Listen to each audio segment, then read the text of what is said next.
Hey, Absolute Cinema! What's up? It's the Culture Detective here, investigating your favorite movies, and finally, oh my god, we have finally reached at our last list of List Week 2024, and probably my last video this year, and that's going to be my top 20 best movies of the year, or more specifically, my top 20 favorite movies of the year, because, art is objective. But before we dive deep into my favorite movies, I do want to mention a string of films that I really, really want to watch and are probably really good, but I haven't seen them, so I can't put them on this list. These films include Mike Leigh's new film Hard Truths, two animated films, Memoir of a Snail and The Wild Robot. Documentaries include Black Box Diaries, No Other Land, and Sperm World. Other critically acclaimed films like Luca Guadagnino's Queer, as well as Cannes Film picks Jajanka's Cop at the Tides and Cronenberg's The Shrouds, which are two films released in Cannes this year, but still doesn't have a wide release, unfortunately. And then we have Venice film picks like Hong Sang-soo's Traveler's Needs, Harmony Korine's Baby's Invasion, Pedro Almodovar's The Room Next Door, and finally, goddamn, I really want to see this film, but I just don't have the time to. Robert Eggers' Nosferatu, which is literally releasing today as we speak. So these are the films. Also, All We Imagine Is Light. Right, almost forget about that. Now, aside from that, I would also like to mention a couple of short films that I enjoy. First of all, I have to mention Corey's by Connor O'Malley, which is this funny, crazy, Safdie's Brothers-esque short film that is just whack. And also Everything, Nothing Except Everything. It sucks, so we're not mentioning that. Instead, I will be mentioning my friend John L. and his amazing short film about the Hong Kong protests and also yearning, love. Okay, but anyways, let's start off with our honorable mentions. I am beginning to think that I should expand my top movies list instead of top 20 to top 30 because I'm watching so many films every year now that I can think of way more than 20 films that deserve to be on this list. So anyways, we have a lot of honorable mentions. Starting off, we have two Hong Kong films that are surprisingly good. One is a film I saw yesterday called The Last Dance. The other is a slow burn film about loss and grief called All Shall Be Well. Also great film on lesbian romantic relationships without romanticizing it at all. It's about loss. It's a sad film. Next up, we have Dev Patel's directorial debut in Monkey Man, where he discusses Indian politics while beating people up. Next up, I want to mention Civil War. I know there are a lot of Civil War haters out there, but personally, I thought it is a very enjoyable film. It's thrilling, it's thought-provoking, and even though it's nondescript with its politics, it's still some of the most enthralling filmmaking this year. Speaking of A24, we have Love Lies Bleeding, which I thought deserves a shout out. There is a Korean horror film called Sleep, which is pretty interesting. Another Hong Kong film that surpassed my expectations is called Walled In, which got into Cannes Film Festival in the Director's Fortnight, I believe, this year. Next up, one of my biggest guilty pleasures of the year, M. Night Shyamalan's Trap. Then we have Alice Rohrwacher with La Chimera, one of the biggest poetic films of the year. Then the next honorable mention may piss some people off, and it's Dune Part 2.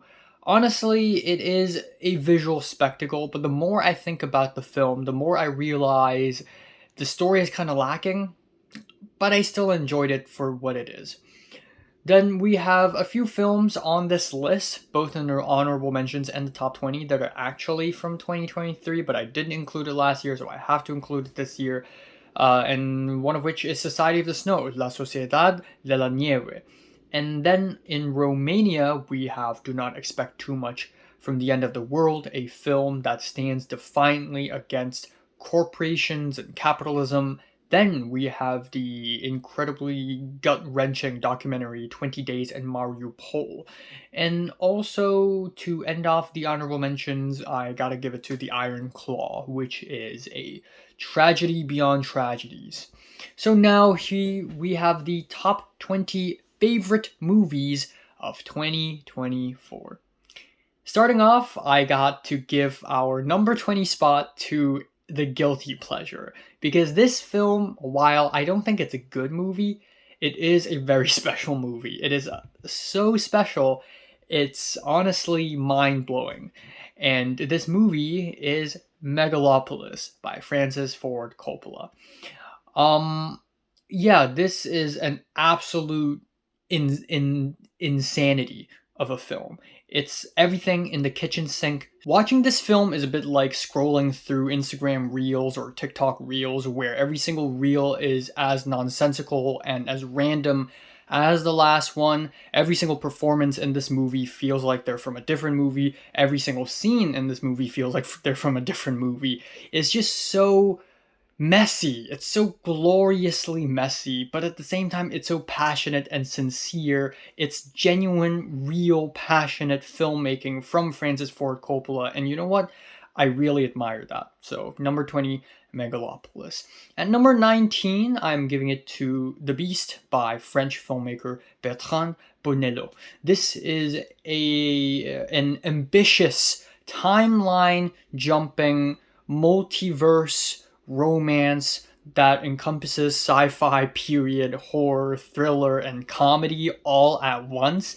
It is insanely ambitious, and even though I wish the execution is better, but just the concept alone is very bold, very grandiose, and something I really admire, and I just hope that he would go on to make crazier films after this one.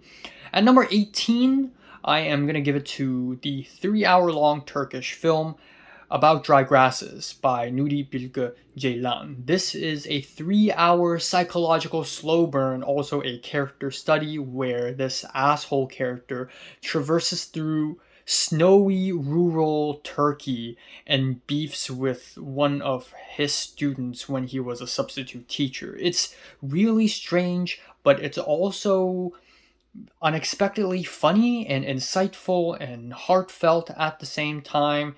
Some of the most beautiful imagery captured on screen this year. Then at 17, I know it's kind of cheating, but I am going to include 2 films here, 2 films from the same director, released back to back within a couple months' time, and that is Cloud and Chime by Kurosawa Kiyoshi. Chime premiered in Venice Film Festival back in September, and Cloud came out in like October or November, and it's from the same director, and these 2 films pretty much deal with the same few things. Violence, hidden violence in the everyday world, the chillingness and the crypticness of violence, the banality of violence, but also Cloud touches on capitalism and commodity fetishism. Sorry for the big words. I'm a college student now. But truly interesting filmmaking here. Buzzing noise that makes your ears pierce. Random acts of gore and violence that makes your jaws drop. Just fantastic filmmaking from one of the veterans from Japan himself. Now at number 16, this film flopped, and it really doesn't deserve to flop. And that is, of course, George Miller's Furiosa, a Mad Max saga. This is a sequel to Mad Max Fury Road, and while I'm not that excited about sequels, this is a good sequel. This film expands on the world of Mad Max even further, building a lot of characters, a lot of interesting lore, and the fights in this film are equally as colorful and as exciting as Mad Max Fury Road itself. Sure, this film isn't as tightly paced, but it still has a lot of beautiful moments in it, and I paid shit tons of money to watch this film. Maybe I shouldn't have, but it shouldn't have flopped. It really shouldn't have. Now, we move on to our number 15 spot, and it would be the devastatingly relatable Problemista by Julio Torres. This is the directorial debut from SNL writer, comedian Julio Torres, who makes a devastating movie about trying to get a work visa as an immigrant, which is basically what I'm going to be doing in 2 years or 2.5 years. So I am stoked. This is gonna suck for me. Wow. And also visually cute. Tilda Swinton has killed it. Very, very funny at the same time. It's just a really, really good movie. Now we move on to number 14. And shout out to Southeast Asia, because we have a Thai film here, and that film is How to Make Millions Before Grandma Dies. This is a new film from Thailand. It is a touching, heartwarming family drama about a grandson serving his grandma in her final days. And yeah, the storylines, the plot points can be a little trite, but nonetheless, there is an unspoken warmth and humanity in this film that not many other films nowadays can recreate. Now we move on to number 13. That would, of course, be A Different Man, where Sebastian Stan and Adam Pearson pretty much act each other off. Brilliant performances from the both of them. Great psychological drama about your identity, your appearance, very smart filmmaking, slick editing, jazzy score, just some of the best film language of the year. And please go watch it. Please, please, please. Now we move on to number 12, and it's a movie technically from last year, but I'm going to include it this year, and because I watched it earlier in the beginning of this year, and the black and white version of this film came out this year, so I can technically place it here. Godzilla -1, what a banger of a movie. What a freaking banger. Take the Godzilla story structure and give it a bit of a glow up using the Hollywood formula.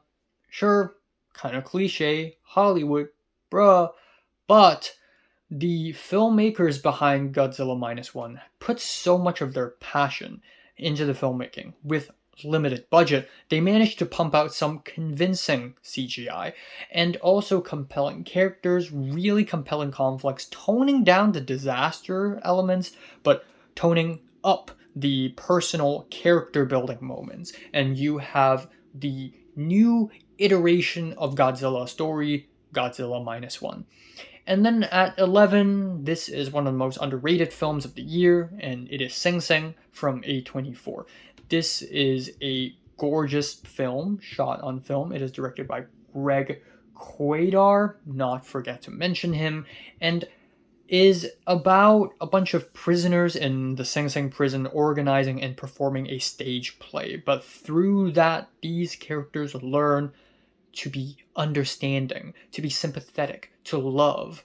And yeah, the film just oozes humanity. It is very much about masculinity, it's about vulnerability, and we have some of the best performances of the year from Coleman Domingo as well as Divine Eye, who give two of the best performances of the year, period. Okay, top 10 of the year. Number 10, I'm gonna give it to Nickel Boys by Ramel Ross. This is an audacious, bold adaptation of a novel using nothing but POV shots. The entire film is comprised of 2 POV shots of the 2 main characters in 4:3 aspect ratio. It is very experimental with its cinematography and editing to the point where it does become very abstract. There is a hint of surrealism. It is the strange surrealist twist to the adaptation that makes this such an interesting film. In its core, it is a very gripping story about the South of America, discrimination, and also about friendship. I think even more importantly, it's about friendship. It's about supporting each other in such stressful times. And definitely a film that is gonna win a lot of awards. I can feel that. I can feel it coming. Now at number 9, this movie is super long. You already know what I'm talking about. It's The Brutalist by Brady Corbet. Yeah, I'm not gonna lie, I'm still kind of overwhelmed and a bit confused by the film, but after some thinking, I do understand that this is an amazing film and that it is an epic American drama.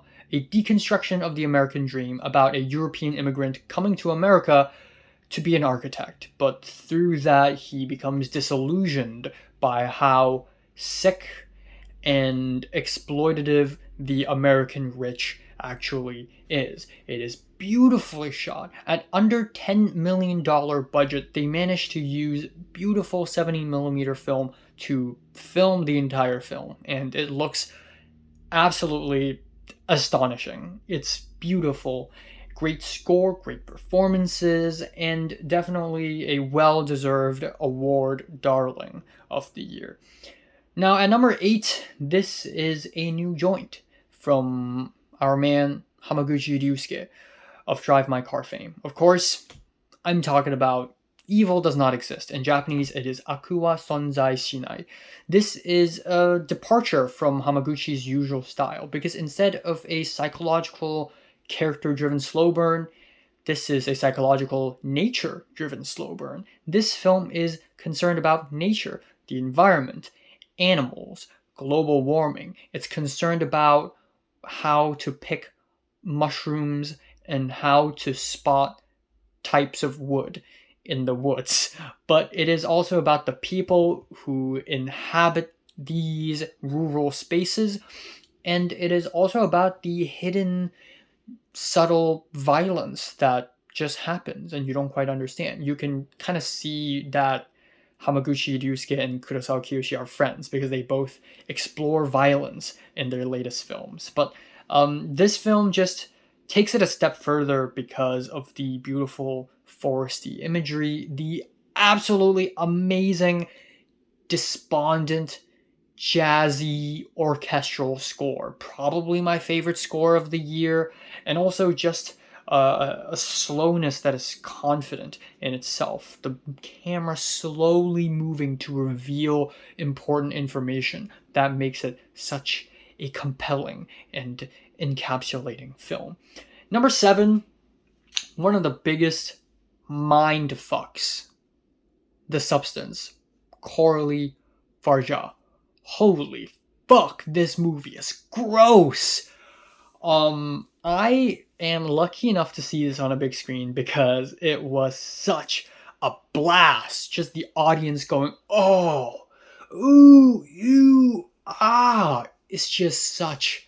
This is why going to the theaters is still worth it. Please go to the theaters to watch movies. This film on a big screen, just a fucking experience. This is an experience. It's a giant middle finger to beauty standards. It's a giant middle finger to the female, to the male gaze. And I know this film is also, there's a lot of male gazy moments here, but it illustrates the point quite well. It is blunt, it's straightforward, it doesn't need to be nuanced. It's an angry movie. It's a cinematic temper tantrum. And Corley Farja has all the rights to be fucking angry because this film oozes fury. So, on the opposite of that, at number 6, I'm giving it to something funny, something lighthearted. Hundreds of Beavers. This is a silent film, black and white silent film, slapstick comedy, like Charlie Chaplin, Buster Keaton type of situation. And I did not expect myself to enjoy this movie this much. I had a huge blast. And again, I need to say this. Watching this film on a big screen in the theaters is such an experience. I had so much fun. Not only that, but I also won a cool hat during the screening. So that's kind of cool. But yeah, every single scene has a new gag. Every single scene has a new joke. The jokes do not get repetitive at all. It keeps coming up with something new. It keeps upping the ante. It keeps one-upping the last gag. The jokes build on each other more and more and more. It's kind of like playing a video game.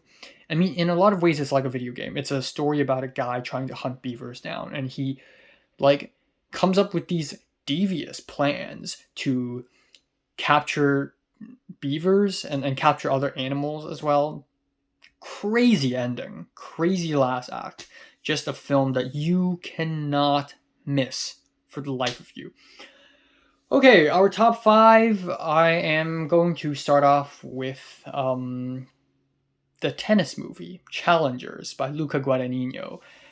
Yeah, this is probably the most well-made film of the year. I'm just going to say it out here right now. This is the most well-made film of the year in terms of its formal elements. The editing is tight, slick, top-notch. Cinematography is great as well. Of course, we have Sion Bumuk-Diprom as DP.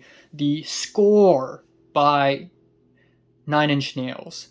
The buzzing, dancey house music. And then we have the story itself. It is a love triangle, but told into perspective of tennis, and at the same time the story is non-linear. And bonus points because it's written by Mr. Potion Seller himself, Justin Kuritsky's. I believe that's his name. I may have forgotten. I'm sorry if I... Justin Kuritsky's. Yeah, that's him. That's the guy, Mr. Potion Seller. Great film, very tight pace, and the ending. One of the few moments where I'm watching it in the theaters and I'm on the edge of my seat just going,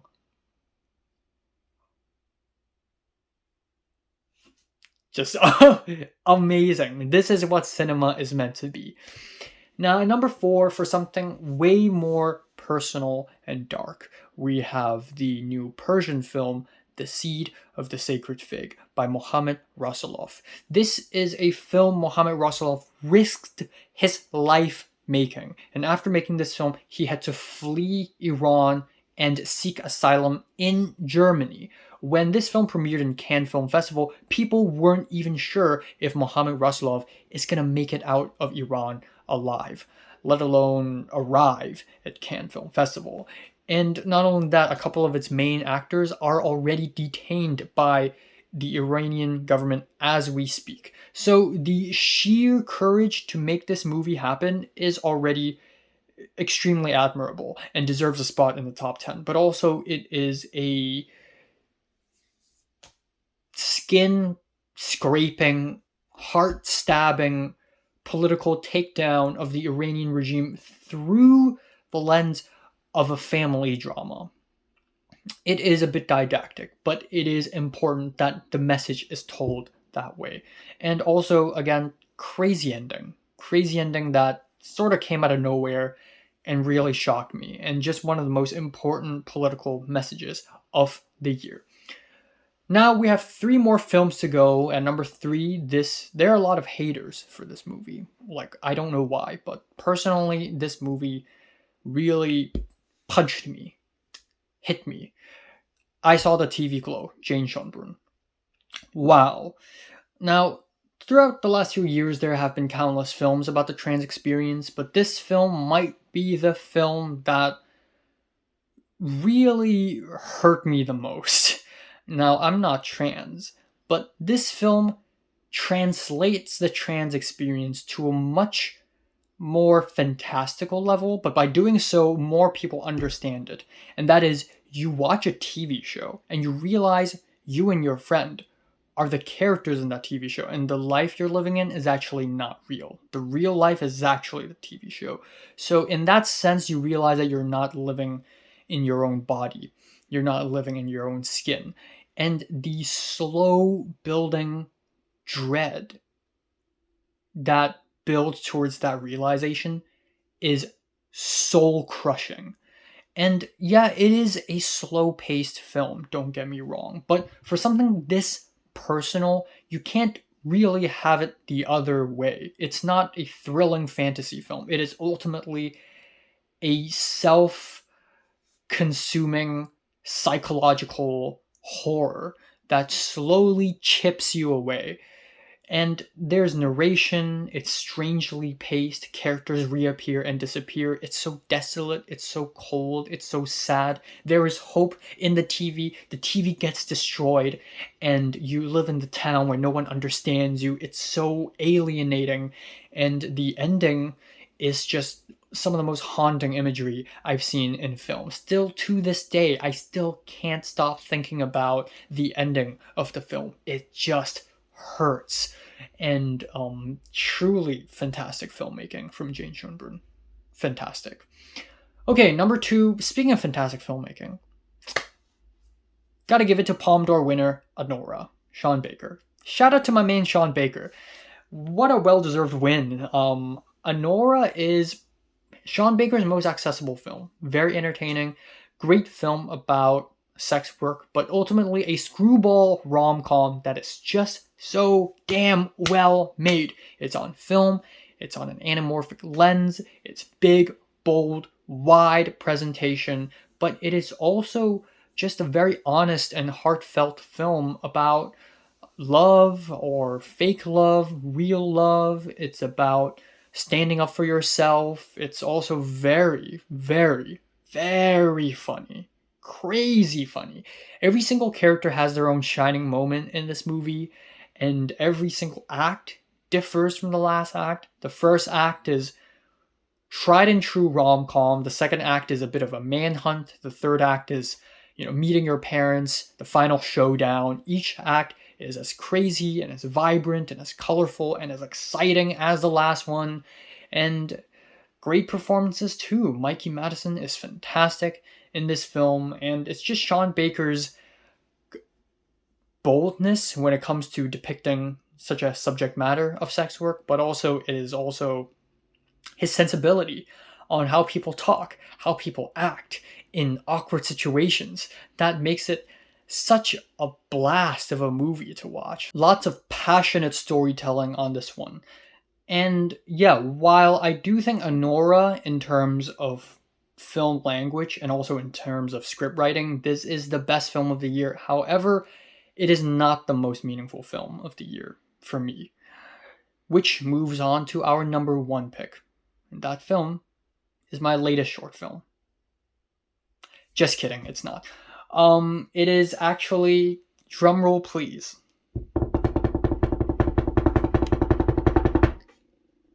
Look Back. Yes, it is the 58-minute long anime film, Look Back.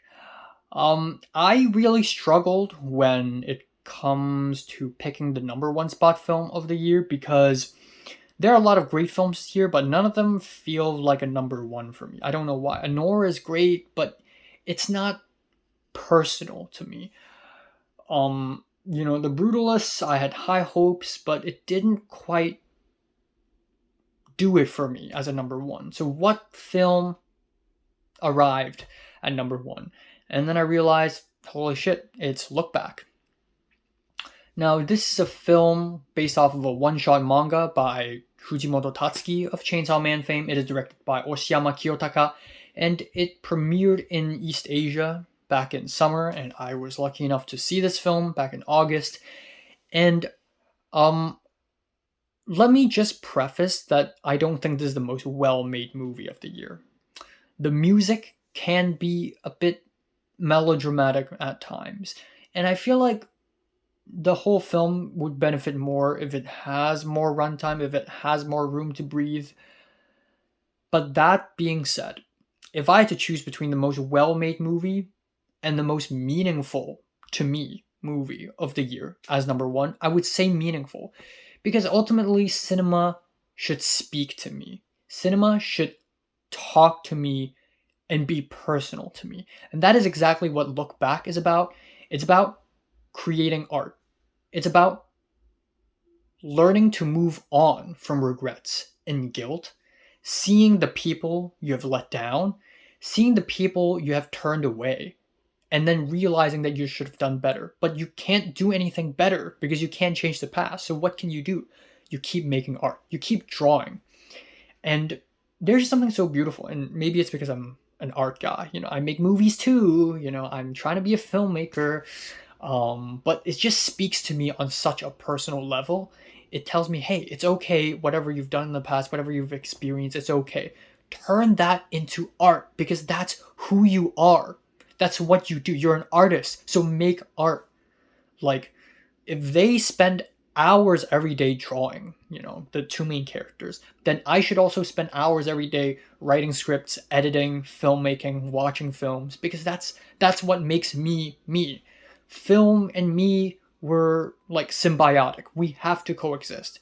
So seeing a film about art that just really respects art and artists just touched me in ways I did not expect, and I am incredibly moved by this film. I am incredibly moved. The animation is also great. The voice acting is also great. I also really like the story structure of it. You know, the twist that happens, and we sort of go back in time, and then we sort of come back. The entire presentation is amazing, and yeah, I'm excited for the freaking Chainsaw Man film next year, because of course they keep making movies out of this. They have to keep milking animes into films. No, but Look Back is it's meaningful to me. It is a meaningful film, most meaningful to me, in fact, in the year, and I would say it's my favorite film of the year. So that's why earlier in the video I said my top 20 favorite, not top 20 best, because it's subjective, you know? Cinema is subjective. So, what are your favorite movies? I was gonna say film and movie. Films of the year. Comments below, let me know, subscribe if you want more, and thanks for watching, and happy holidays. Yeah.